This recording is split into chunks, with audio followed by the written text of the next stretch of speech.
शिव शिष्यों की कीमत क्या होती है ये साहब हरिंद्रानंद जी ने जाना, बाकी हम आप तो अभी तक समझ भी नहीं सके हैं। उन्होंने हर उस कंकर को भी शंकर में बदला जो धूल में पड़ा था। वो जीवात्मा जो अंधेरे में फैली थी, जिसके चेतना में गहरा अंधेरा छाया था, उस चेतना में गहरी रोशनी भरी, और उस रोशनी में हमको दिखाई दिया शिव का वो रूप, जिस शिव को हम जगत गुरु के रूप में कह रहे हैं, जिस शिव को हम अपना गुरु बनाने की बात कर रहे हैं, वो शिव क्या है। आइए हम अपने इतिहास में चलते हैं। हमारे इतिहास में बड़े बड़े तपस्वी, बड़े बड़े साधु, बड़े बड़े ऋषि हुए। अगर शैक्षणिक ज्ञान की बात करें, अगर शास्त्रों की बात करें, तो हमारा ज्ञान उनके सामने कुछ नहीं है। लेकिन दिल की बात करें, दिल के रिश्ते की बात करें, तो शायद आकलन करना कठिन है कि किसकी क्षमता कितनी है। लेकिन अगर हम किसी की बातों पे चलते हैं, क्योंकि इस संगोष्ठी को भी जिसका आयोजन आज हुआ है, या 1980 के दशक से जो शिव शिष्यता की धारा चल रही है, उसकी बात भी हम करें अगर, तो उसके लिए, उसको समझने के लिए थोड़ा हमको इस पे विचार करना होगा कि ये है क्या, ये कौन है शिव। साहब जो अक्सर कहानियों में कहा करते कि अंबाला के नंबरदार को अघोरी ने कहा कि रे अपने शिव को छोड़ मेरे शिव को देख, ये कौन शिव था। जिसके लिए अघोरी ने कहा कि तू जिस शिव को जानता है, तुम्हारी जानकारी जो है उसके सामने, और मैं जिस शिव को जानता हूं उसका तुलना नहीं हो सकती। रिश्ता इतना गहरा है, प्रेम अधिकार लाता है।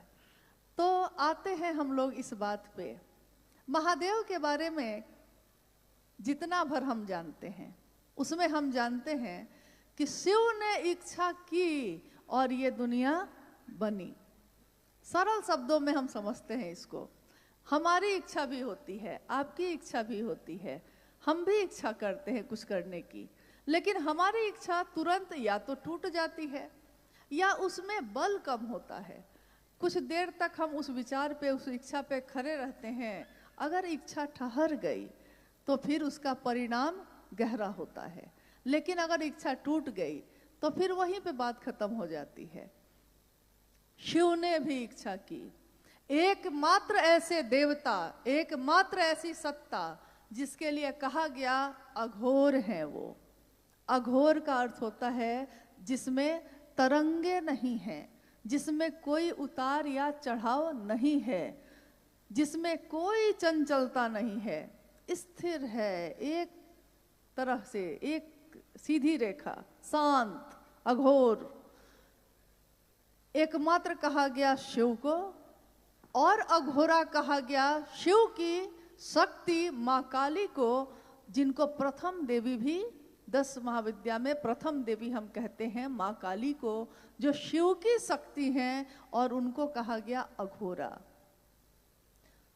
साहब ने बताया कि जब ये कल्पना करते हैं, जब ये सृष्टि बनी ही नहीं थी, जब ये दुनिया ही नहीं थी, कुछ नहीं था, शून्य था चारों तरफ, कहीं कुछ नहीं, और उस शून्य में, उस सन्नाटे में जहाँ कुछ भी नहीं है, शिव की शक्ति तो है, शिव तो है, क्योंकि काल से परे की देवी कहा जाता है काली को, काल के नियंत्रक देवता कहा जाता है महादेव को, तो शिव तो है। अब हम कल्पना करते हैं कि उस शिव ने, जिसकी समस्त शक्तियां सुषुप्तावस्था में हैं, सारी शक्तियां हैं लेकिन शांत हैं, अभी प्रकट नहीं हुई हैं। सारी शक्तियां शिव के साथ परम सत्ता में शांत भाव से सुषुप्तावस्था से है, और उसी में एक हलचल होती है। शिव की इच्छा एक जो है वो, एको हम बहुश्याम, मैं एक हूं, एक से अनेक हो जाऊं, और उन्होंने की इच्छा सृष्टि की। शीश इच्छा, शिव की इच्छा से जो सृष्टि बनी, उस सृष्टि में अब शिव ने इच्छा की, तरंग पैदा हुई, यानी कहीं कुछ नहीं है, अब हुई तरंग पैदा। तरंग जो पैदा हुई तो उसमें हमेशा ओम और नमः शिवाय की व्याख्या साहब ने जब भी की तो उन्होंने जो उसकी व्याख्या की है उसमें उन्होंने कहा है कि जैसे ही वो तरंग पैदा हुई, ध्वनि जो तरंगों के साथ ध्वनि जो सुनाई दी, जो प्रकट हुई, उस ध्वनि की आवाज थी आ ओ मा।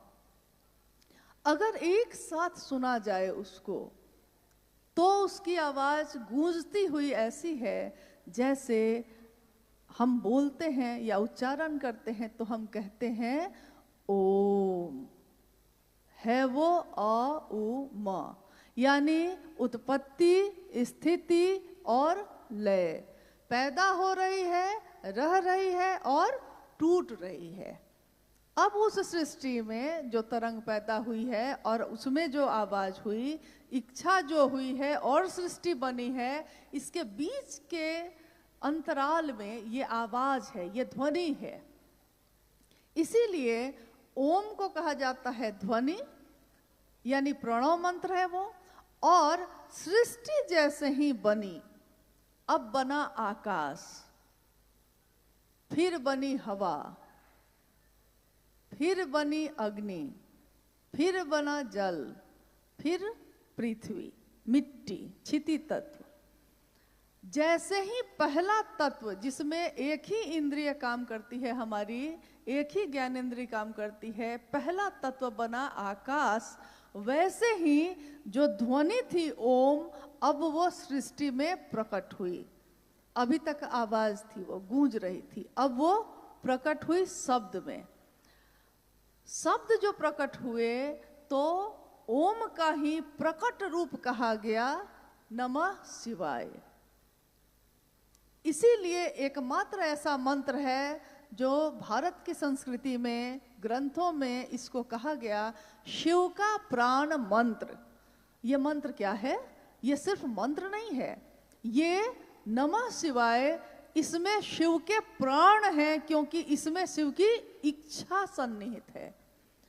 और अब है ये दुनिया बनी, 5 तत्वों से बना ये सारा कुछ, और 5 तत्वों से बना हमारा आपका शरीर भी।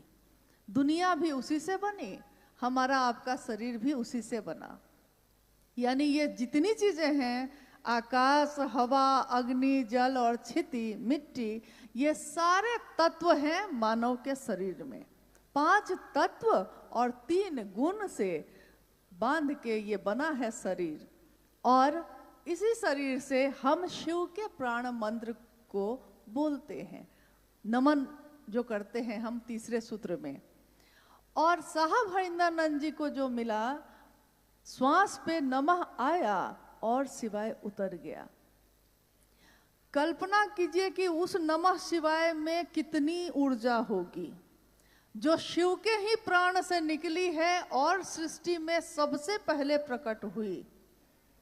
इसको सरल शब्दों में उन्होंने समझाया। उन्होंने कहा कि आपने कहानी सुनी होगी कि दक्ष का यज्ञ हुआ। उस यज्ञ में कहानी है ये, लेकिन कहानियां भी हम बहुत कुछ सीखते हैं उससे। कुछ सच्चाई है, कुछ कल्पना है, लेकिन उसमें है क्या कि दक्ष का यज्ञ हुआ, विध्वंस करने का आदेश शिव के तरफ से मिल गया, क्योंकि सती उसमें अग्नि में कूद गई थी।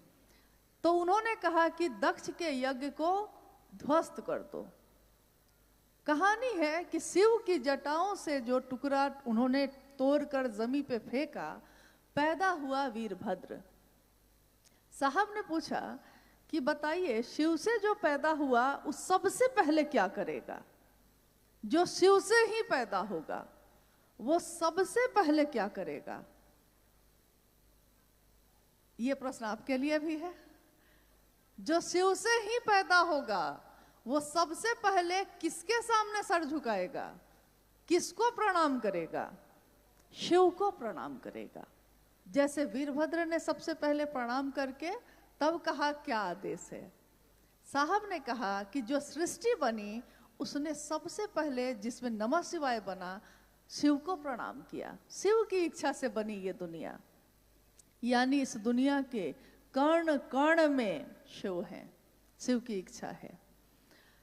कहते हैं कि इतनी ऊर्जा है उस शिव में कि सबसे निचला तत्व जो है क्षिति यानी मिट्टी, जो सबसे मोटा कह सकते हैं आप, सूक्ष्म सबसे हो गया आकाश, और सबसे स्थूल यानी एक ऐसी चीज, एक ऐसा तत्व जिसको हम छू सकते हैं, जिसको हम स्वाद ले सकते हैं, जिसको हम सूंघ सकते हैं, देख सकते हैं, यानी पांचों ज्ञानेंद्रियां मेरा जिस पे काम करती हैं, सबसे स्थूल है मिट्टी।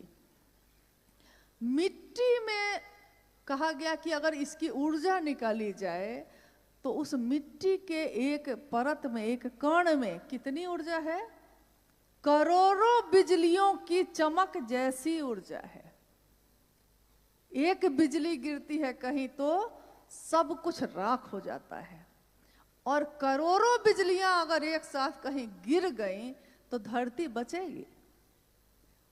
करोड़ों बिजलियों की ताकत है क्षिति तत्व में, तो समझ जाइए कि उससे स्थूल जल में कितनी ताकत होगी, क्योंकि उसी पानी से बिजली बनती है। ये जो जल रहा है, कितनी ताकत है उस पानी में कि जो चाहते हैं इंसान आज बना ले रहा है उससे। अग्नि में कितनी ताकत होगी, क्योंकि और सूक्ष्म होता जा रहा है। हवा में कितनी होगी, आकाश में कितनी होगी, और इस सब से ऊपर उस महादेव में कितनी होगी।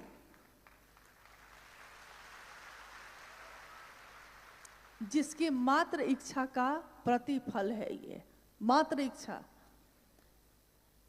कहा जाता है उस महादेव को अगर हम लाख योनियां हमारी बीत जाएं, हम देखना चाहें तो महादेव को देख भी नहीं सकें, महसूस भी नहीं कर सकें।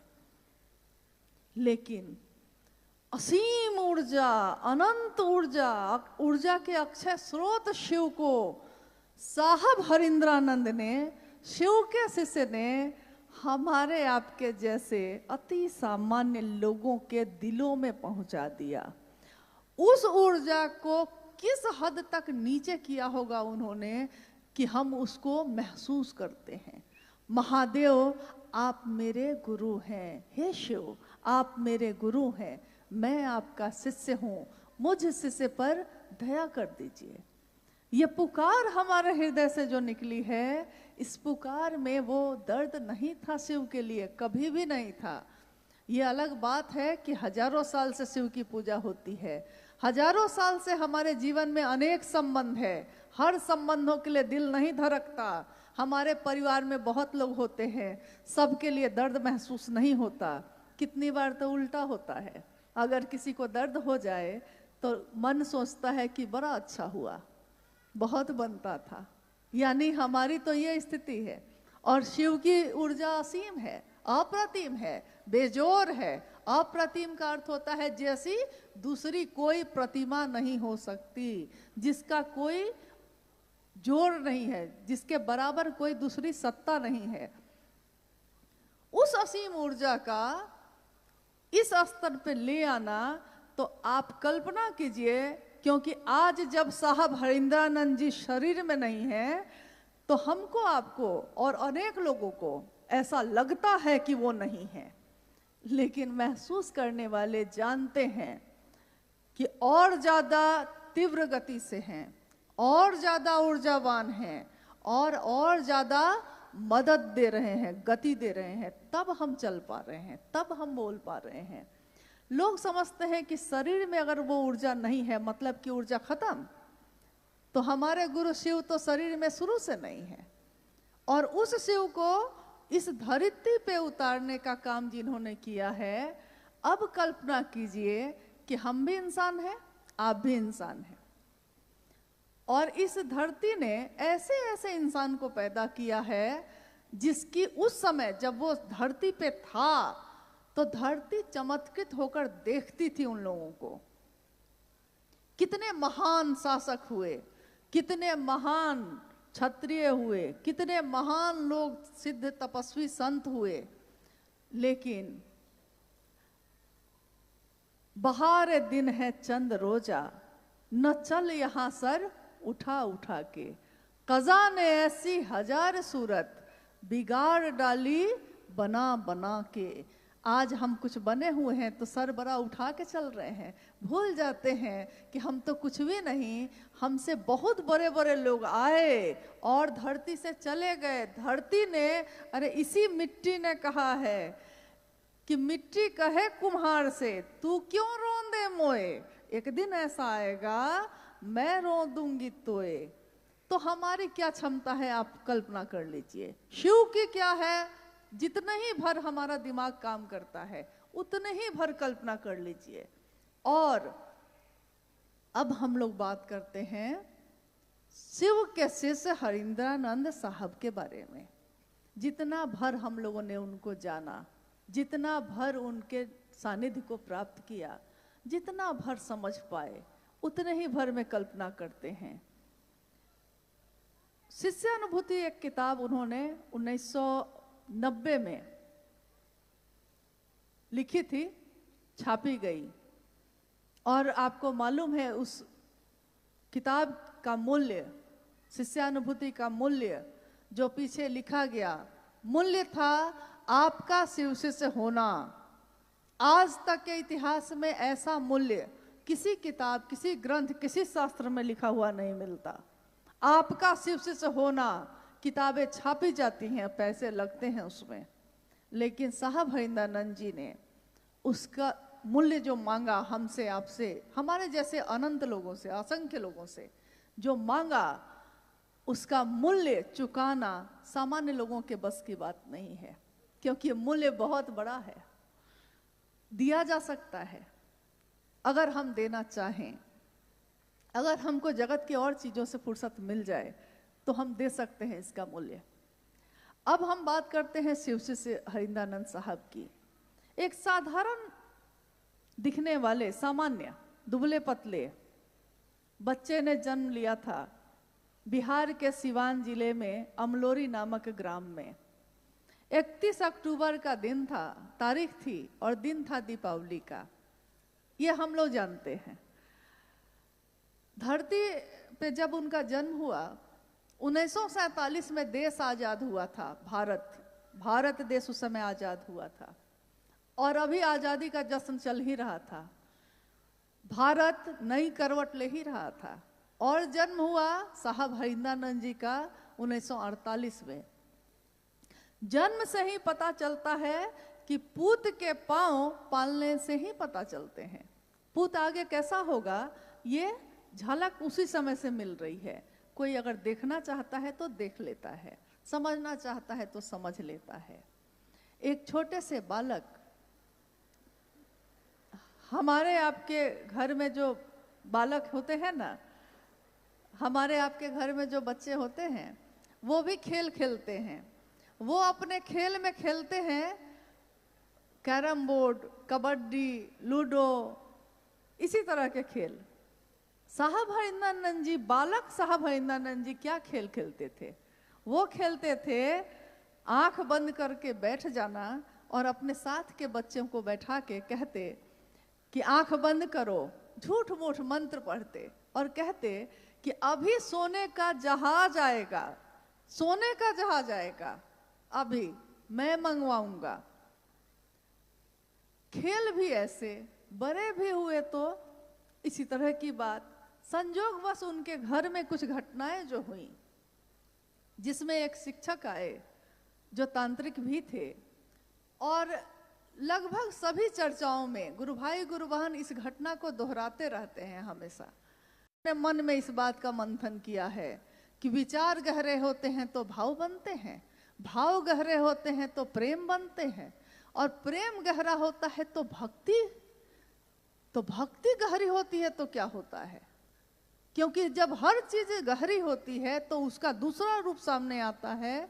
तो जब भक्ति तक में मांगा गया है, शिव के लिए, शिव को किसी ने नहीं चाहा, शिव से चाहा, लेकिन शिव के शिष्य हरिंद्रानंद साहब ने शिव के लिए शिव को चाहा।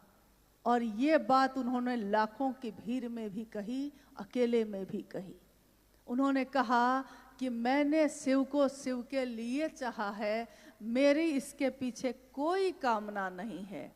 न तो अर्थ धर्म मोक्ष और काम की है, न तो वितेषणा है, न तो लोकेशना है, न तो सम्मान चाहता हूं मैं, न मैं ये चाहता हूं कि कोई। देखिए भाई गिरिराज जी उस समय अपनी चर्चा में कह रहे थे कि साहब और दीदी ने कभी नहीं कहा कि मुझको पूजो। सच है ये, उन्होंने कभी नहीं कहा, क्योंकि भक्ति का चरमोत्कर्ष जब होगा तो भक्त मांगना छोड़ देता है, वो तो शिव के लिए जीता है। उन्होंने कभी नहीं कहा कि मुझसे मिलो, उन्होंने कभी नहीं कहा कि मुझको पूजो, उन्होंने कभी नहीं कहा। लेकिन ये उनका बड़प्पन है कि उन्होंने कभी नहीं कहा। हमें ही हो ना सका उनके कद का अंदाजा, हम समझ ही नहीं सके कि हमें कौन मिला, हम जान ही नहीं सके कि हम किसके पास बैठे थे। हमने उनका सचमुच में वो दर्शन किया ही नहीं जिसका दर्शन वो कराना चाहते थे। आज भी वो यही कह रहे हैं। तो हम कैसे हैं कि वो तो आसमां हैं, सर झुकाए बैठे हैं, लेकिन हम शिव के शिष्य कैसे हैं जो साहब हरिंदानंद जी का नाम लेने में हमारी जबान लड़खड़ाने लगी है। दीदी नीलमानंद का नाम लेना हम लोग भूल गए हैं। हम अपनी अनुभूति बोलते हैं, हम अपने साहब और दीदी की अनुभूति क्यों नहीं बोलते? उन्होंने जिस शिव को दिखाया उस शिव की बात क्यों नहीं करते? उन्होंने जिस शिव को इतना अपना बनाया, इतना निकट किया, हम उसकी बात क्यों नहीं करते? कहते हैं जगत गुरु शिव का शिष्य जगत स्तर पे सोचेगा। संकीर्ण की बात करने वाले का मन संकीर्ण होता है, विराट की बात करने वाले का मन विराट होता है, और महादेव की बात करने वाले का मन कैसा होता है? महादेव की बात करने वाले का मन महादेव जैसा ही होता है, जो सबके लिए सोचता है, सबका भला सोचता है। जैसा शिव शिष्य हमारे वरेण्य गुरु भ्राता ने सोचा, उनसे ज्यादा हमारा शुभ, उनसे ज्यादा हमारा कल्याण किसने सोचा? किसी ने थोड़ी सी मदद की, लेकिन किसी ने आत्मबल इतना नहीं बढ़ाया कि आज हम पॉकेट में कुछ नहीं है फकीर हैं अगर हम, लेकिन मिजाज तो अमीरी का है। फकीरी में भी अमीरी का मिजाज लाए हैं। ये किसने दिया? कहते हैं कि शिव को गुरु बना के हमने क्या पाया? हमने पाया कि हम दुनिया की जो चीजें हैं अब हमारे लिए किसी काम की नहीं। गुरु भोग और मोक्ष देते हैं, अभिन्न रूप से देते हैं। शिव गुरु जो चाहता है उनका शिष्य उसको वो देते हैं, और इसके प्रमाण हैं, इसकी अनुभूतियां हैं, लोगों को प्राप्त हुई हैं, लोगों ने प्राप्त किया है। जितने भी लोग आए अभी, किसी ने यह कहा कि जब मैंने शिव को अपना माना तो मेरा इस लौकिक जीवन में और मेरे पारलौकिक जीवन में परिमार्जन नहीं हुआ। किसका नहीं हुआ? साहब ने हमेशा कहा कि अरे महादेव के लिए इतना तो करो। महादेव ने जब से तुमने महादेव के लिए इतना ही भर कहा है कि शिव तुम मेरे हो, अच्छा पहनने लगे, अच्छा खाने लगे, अच्छा जीवन जीने लगे। शिव विसंगतियों में संगति की स्थापना करते हैं। शिव न्यूनतम व्यवस्था में रह के भी सुखी रहा जा सकता है, इसका उदाहरण है। इसीलिए उन्होंने एक आवाज दी कि बनना है तो शिव बनो, बनो तो शिव, जियो तो शिव, रहो तो शिव। ये बात आज तक किसी ने नहीं कही। इतनी खूबसूरत है ये बात, इतनी अद्भुत है, इतनी कहते हैं कि जानलेवा है, लगता है कि प्राण निछावर कर दे। जब यह देश आजाद हुआ था, हमारे देशभक्तों ने अपने शरीर का दान करते करते, माँ भारती पे अपने शरीर को न्यौछावर करते करते यह गीत गाए थे, कर चले हम फिदा जानो तन साथियों, अब तुम्हारे हवाले वतन साथियों। साहब हरिंदानंद जी ने आध्यात्म की धरती पे जाति, धर्म, लिंग, वर्ण, समाज, दुनिया, देश, सारी सीमाएं तोड़ दी। सर्वमय मन का भैरव, उन्होंने कहा आपका मन जब भैरव बनता है तो दैविक, दैहिक, भौतिक तीनों तरह की सीमाओं का तट तोड़ देता है, सर्वमय होता है, सबके लिए होता है, सबके साथ जीता है, सबका अच्छा सोचता है। तो उन्होंने देश की सीमाएं भी तोड़ दी और सबके बीच एक ही बात का आह्वान किया। उस शिव ने दिया है, शिव की दुनिया में हम रहते हैं, हमारी दुनिया में वो शिव क्यों नहीं रहता? ये पीड़ा है उनकी कि हमारी दुनिया में वो शिव क्यों नहीं रहता। क्या शिव के शिष्य भी ऐसा ही करेंगे? क्या शिव का नाम लेने वाले लोग भी शिव के साथ ऐसी ही चालाकी करेंगे? शिव शिष्यता प्रेम है, शिव शिष्यता भाव है, दर्द है, एहसास है। शिव शिष्यता तालीबाजी नहीं, शिव शिष्यता व्यापार नहीं। हम अपने बेटे का व्यापार नहीं करते, हम अपने पति का व्यापार नहीं करते, हम अपने माँ बाप का व्यापार नहीं करते। जिसको भी हमने कहा है कि वो मेरा है, हम उसका व्यापार नहीं करते। व्यवस्था में मिलके काम करते हैं लेकिन व्यापार नहीं करते। और जितना भर आपने साहब और दीदी का सानिध्य प्राप्त किया है माँ नीलमानंद जी के साथ इस लौकिक जीवन में, 3 वर्षों तक ही मैं रह सकी, लेकिन उनके उन 3 वर्षों में मैंने जो उनको जाना, जितना भर जाना, क्योंकि वो भगवती स्वरूपा, उनको मैं कितना जान सकूंगी? कोई उनके पास रह के भी उनकी शक्ति का क्या आकलन करेगा? जान न सका। लेकिन जितना भर जाना, ममता की मूर्ति क्या होती है, ये बनती है। जब ये मूर्ति बनती है तो उसका चेहरा होता है नीलमानंद की तरह, राजमणि नीलमानंद की तरह।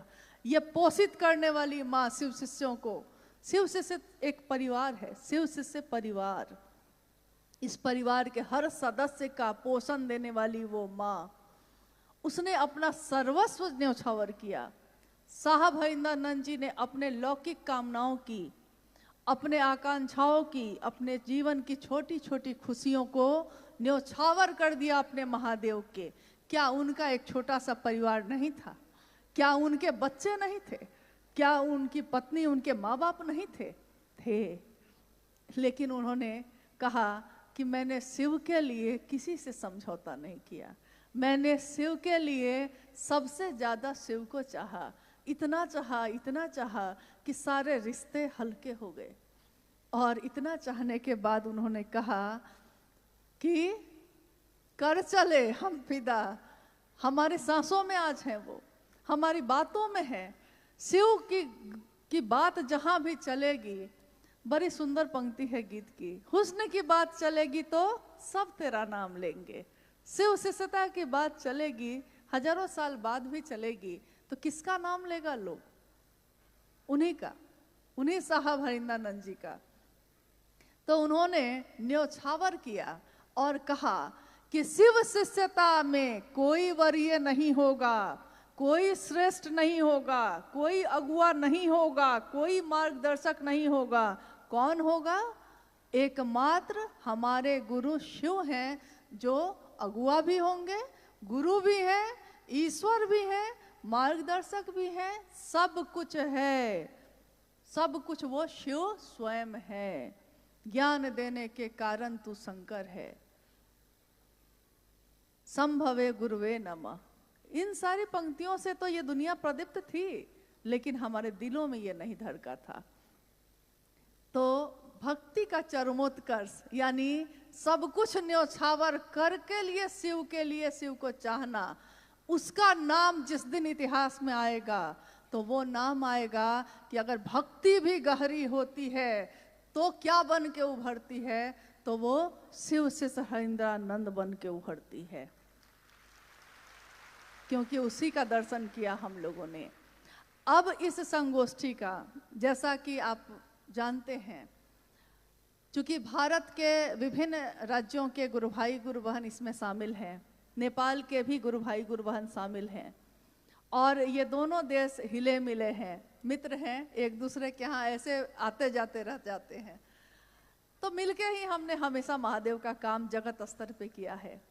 दोनों देशों के रहने वाले लोग भारत के अलावा, नेपाल के अलावा विश्व के अनेक देशों में रहते हैं, और सबके द्वारा महादेव का काम लगातार चल रहा है, हो रहा है। इस संगोष्ठी का एकमात्र उद्देश्य है कि जो साहब हरिंद्रानंद जी ने चाहा, जो उन्होंने चाहा है, जैसा चाहा है, हम सभी मिलके चले। अब हमारे पास दो रास्ते हैं। एक रास्ता ये है कि हम सब मिलके एक दूसरे का पैर खींचें, हम सब मिलके एक दूसरे का रास्ता रोकें, चलने नहीं दें किसी को, न खुद चले न किसी को चलने दे। ये एक रास्ता है जो ज़्यादातर सामान्य लोग करते हैं। और दूसरा रास्ता है कि हम सब मिलकर एक दूसरे की इतनी मदद करें कि चाहे जो आगे बढ़ के चले उसकी मदद कर दे, ताकि वो और आगे चले और आगे चले और आगे चले, और जगत गुरु शिव की शिष्यता जगत के एक एक व्यक्ति के दिल में गूंजे, सचमुच में, यथार्थ में, बोली में नहीं, भाषण में नहीं, सचमुच में हो। अब आप लोगों से पूछना है क्या करना है। जीवन एक ही मिला है, ये आगे पता नहीं क्या होगा। इस पार प्रिय मैं हूं तुम हो, उस पार न जाने क्या होगा। तो इस पार प्रिय जो मैं हूं और तुम हो, और इस पार जो भगवान शिव की शिष्यता मिली है, इस पार जो हमने साहब और दीदी का दर्शन किया है, ये दुनिया तो बड़ी खूबसूरत है, उधर का नहीं मालूम कैसा होगा। तो इस दुनिया में हम सब मिलकर क्या करेंगे, क्योंकि ये बहुत बड़ा मुद्दा है आज। सब मिलके क्या करने वाले हैं, हम सबका संकल्प क्या होगा। ऋग्वेद पहला वेद है धरती का। ऋग्वेद की अंतिम ऋचा यह कहती है, हमारी सभा एक हो, हमारे हृदय में जो भाव संचरित होते हैं वो एक हो, हमारी सोच एक हो, हमारी बोली एक हो। हम लोग जितने लोग यहाँ बैठे हैं, या वो सारे लोग जो आज सुन रहे होंगे, क्या किसी ने भी साहब हरिंद्रानंद जी की बातों को छोड़कर दूसरी बात को दोहराया है कभी? शिव जगत के गुरु हैं, मेरे हैं, आपके हो सकते हैं। ये किसने कहा? उन्होंने कहा। 3 सूत्रों का निरूपण, 3 सूत्रों के द्वारा हमारा मन शिव के लिए आवेशित हो सकता है और होता है। ये किसने कहा? उन्होंने कहा कि अगर ये 3 सूत्र करते करते हमारा मन शिष्य भाव से भर जाए तो उसके बाद ये 3 सूत्र करने की भी आवश्यकता नहीं होती, क्योंकि जब जो काम हो ही रहा है अनायास, तो उसके लिए अलग से प्रयास क्या करना। साइकिल चलाना सीखा था तो गिर गए थे बहुत बार, आज जो बार बार गिरते हैं उठते हैं, अब चलाना सीख लिया है तो साइकिल चल रही है। फोन पे बात करते करते साइकिल चल रही है, और एक दिन साइकिल चलाने के लिए बार बार गिरे थे। तो आज नमः शिवाय करते हैं तो मन भटक जाता है, दया मांगते हैं मन भटक जाता है, शिव चर्चा करना चाहते हैं समय नहीं मिल पाता, बातचीत नहीं हो पाती, माहौल नहीं बन पाता, ऐसी समस्याएं आती रहती हैं। लेकिन अगर ये तीनों सूत्र नहीं होते तो हम लोग शिव से क्या करते? साहब हरिंद्रानंद जी के जीवन में 3 सूत्र नहीं थे। उन्होंने क्या किया था? उन्होंने सिंहेश्वर मंदिर से में उस शिव से दया की याचना ही की थी। 3 सूत्र उनके जीवन में नहीं थे, लेकिन उन्होंने शिव से दया मांगी थी। बुढ़ऊ इज्जत रखी है, और शिव ने उनकी इज्जत रखी। साहब ने शर्त बनाई, जैसे आप दिखते हैं, जो तस्वीरों में है या आदमी के भेष में, आएंगे नहीं सीखूंगा, अब जो आप बताएंगे वही सीखूंगा। इन 3 सूत्रों को छोड़ के, ये 3 शर्तों को छोड़ के नमः शिवाय सा विधि उनके सांसों पे उतर गया। किसकी सांस पे उतरा ये शिव का प्राण मंत्र? आपसे जिज्ञासा है मेरी तरफ से कि किसकी सांसों पे मुजफ्फरपुर के तुर्की में उस आम के पेड़ के नीचे संध्या की बेला में बैठे, किसकी सांसों पे नमः हवा के साथ आया और शिवाय उतर गया? ये किसके साथ हुआ था? यानी शिव का प्राण मंत्र जिसके सांसों पे उतर के चढ़ा है और उतरा है, वो सामान्य व्यक्ति तो नहीं होगा, सामान्य ऊर्जा वाला व्यक्ति तो वो नहीं होगा। जो शरीर से समझते हैं हम, वो ऊर्जा तो उसमें नहीं होगी। और जिसकी बात पे करोड़ों लोग एक हो जाते हैं, उस व्यक्ति को साधारण समझने की भूल तो हम लोग नहीं कर सकते। कर सकते हैं? हम भी प्रसाद चढ़ाते हैं, हमारे जीवन में ऐसी कोई घटना, मतलब लगता है अनुभूति तो होती रहती है, अनुभूति तो बहुत सारी हो जाती है, लेकिन काश मैंने भी उस दृश्य को अपनी आंखों से देखा होता, ये सोचती हूँ कभी। जब साहब पटना में रहते थे तो पूजा घर में प्रसाद चढ़ाते थे, प्रसाद चढ़ जाते थे। लोगों के बीच इस बात की सूचना हो गई, बात फैल गई कि हरिंद्रानंद जी के पूजा घर में प्रसाद चढ़ जाता है। तीज का समय था, माँ नीला महाजन तीज का व्रत करती थी, यानी जो शिव की पूजा होती है, जिसमें शिव और शिव की पत्नी माँ पार्वती की पूजा करती थी। तो वो बाहर मंदिर में नहीं गई, घर में था ही पूजा घर। तो बगल के जो फ्लैट में और लोग रहते थे, वो महिला लोग हाथ में पूजा की थाली लेकर घर में आ गई। मतलब साहब के मुंह से ये घटना सुनी थी मैंने, और बाद में मुझको लगता है किसी चर्चा में, वीडियो में भी है ये, साहब की चर्चा में। तो थाली लेकर वो घर में आ गई।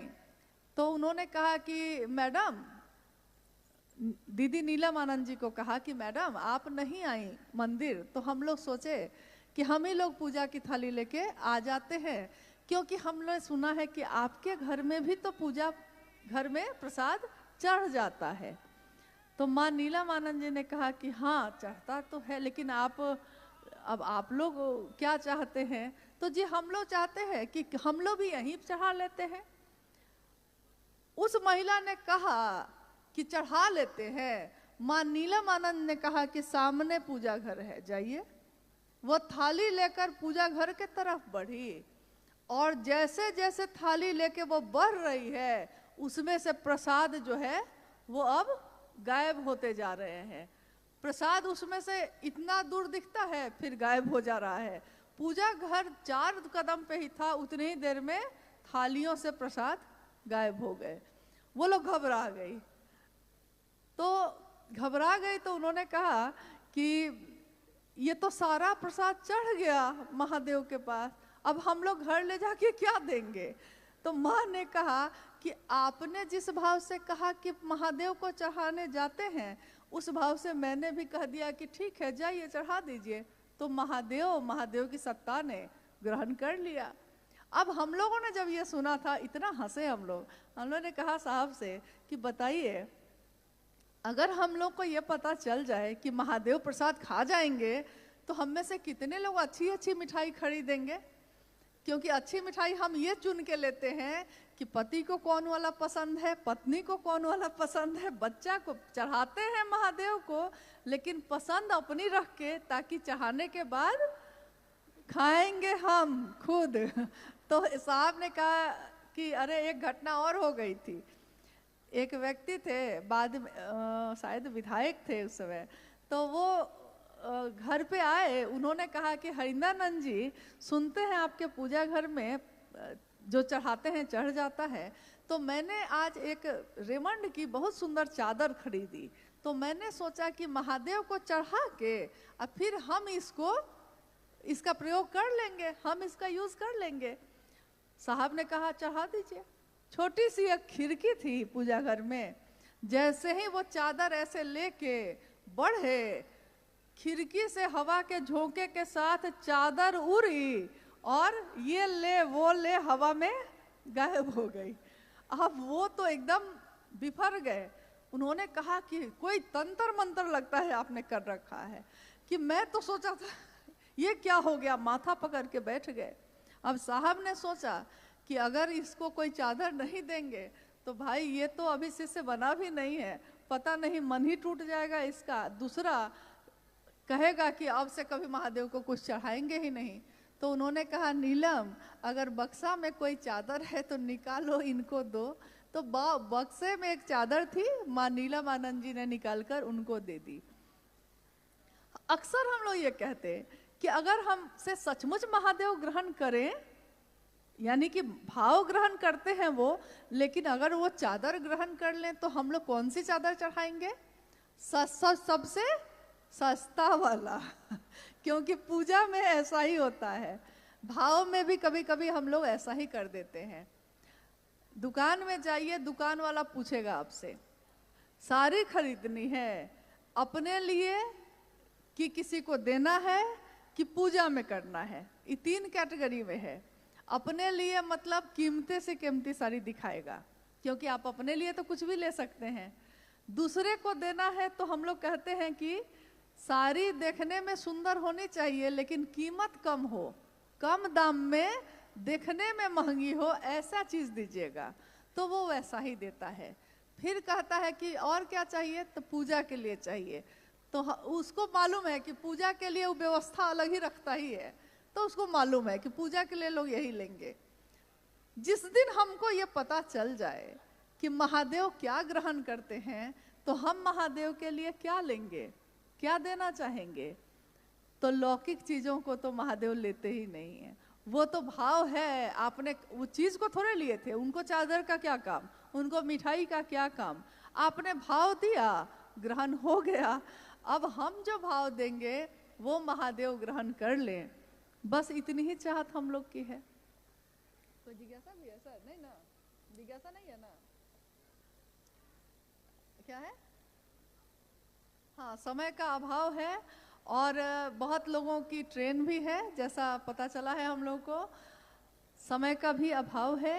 और जिज्ञासाएं तो हमेशा हुई हैं, बिना जिज्ञासा के भी कुछ संगोष्ठी, कुछ कार्यक्रम होने चाहिए। जब प्रेम हो जाता है तो व्यक्ति मौन हो जाता है।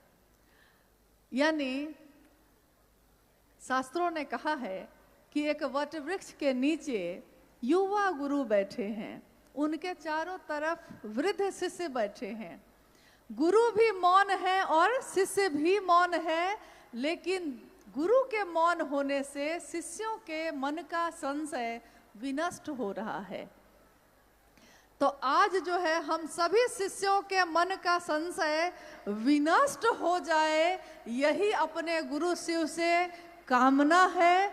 आशीर्वाद मांगती हूँ अपने साहब से और माँ नीलम आनंद जी से कि शिव से एक ऐसा कीर्तिमान इस जगत में रहते हुए गढ़ें कि चले हिमालय के शिखरों पर। हिमालय के शिखर पे सुना है कि शिव रहते हैं।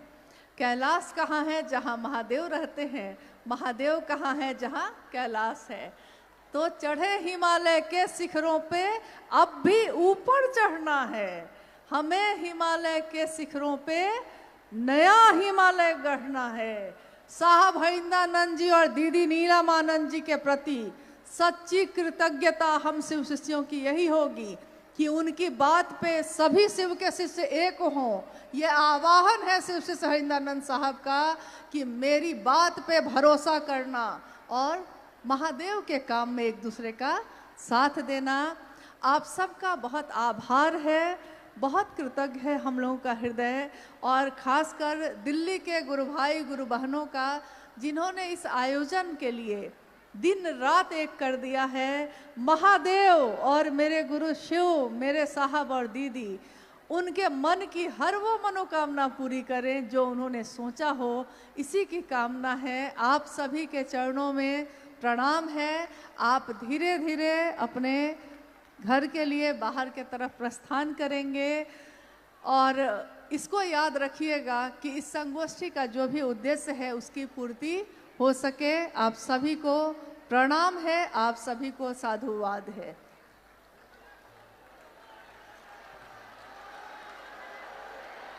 आप सभी